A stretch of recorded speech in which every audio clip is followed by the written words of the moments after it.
Querido Javerot, querido Javerim, esta semana leemos Naso, mientras que en Israel van a estar leyendo Behalotha. Así que me disculpo a los israelíes que ven esta enseñanza, es referente a la semana pasada y para nosotros, para la semana que empezamos ahora. Se nos instruye en la Parsha toda una organización que iba a funcionar en el desierto, pero que de alguna manera proyecta hacia lo que debe ser el futuro, la manera como debemos vivir organizadamente, limpiamente, higiénicamente. Cada tribu tenía su sitio localizado, el templo, el tabernáculo estaba en el centro, alrededor del tabernáculo estaban acampados los levitas, luego en 4 grupos de 3 tribus, cada una esquina de los 4 puntos cardinales, sur, norte, este, oeste. Había 3 tribus y en esta parsha nos enseñan que hay cierta gente que no puede estar en el campamento.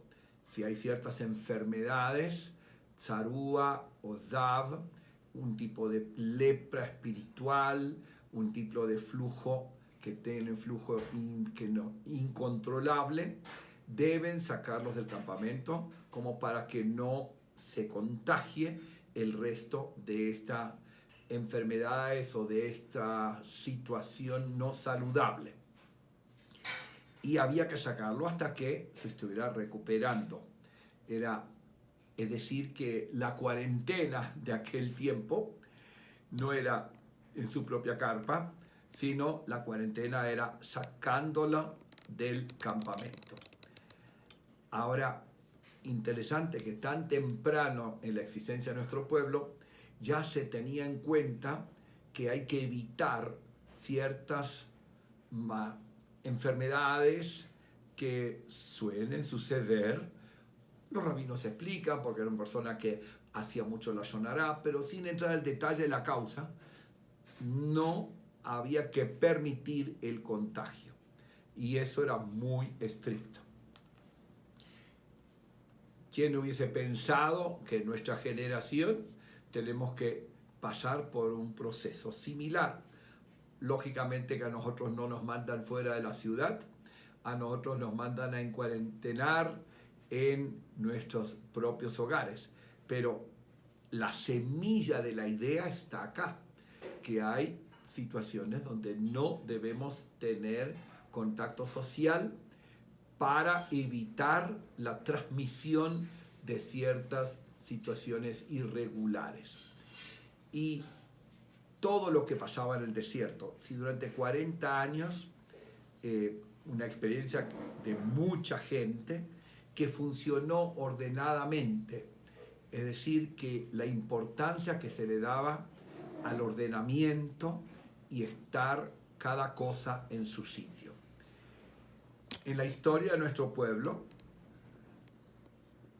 muchas veces, involuntariamente, tuvimos que vivir, digamos, en barrios especiales que los llamábamos gueto. No hablo del gueto de Varsovia de la Shoah, hablo de los guetos de la Edad Media, de guetos de la Edad Moderna, el de Venecia, el de Roma, muchos sitios donde eran barrios en Viena, barrios judíos donde teníamos cierto hacinamiento porque eran restringidos. Y dentro de ese hacinamiento había mucho orden, había que realmente organizarse para que el hacinamiento, al estar confinados y no poder expandirse, teníamos que organizarnos y lo hicimos muy bien. Por ejemplo, interesantemente, en Venecia todavía están los edificios del gueto, que ya tienen siglos, y son edificios hacia arriba, porque como no podían salirse de los límites, había que construir para arriba, cuando en una época que todavía no había una inclinación de hacer apartamentos tan altos, y así lo tuvimos que hacer para poder vivir ordenadamente. Aprender de que nosotros también en nuestra condición debemos tener orden en la manera como vivimos.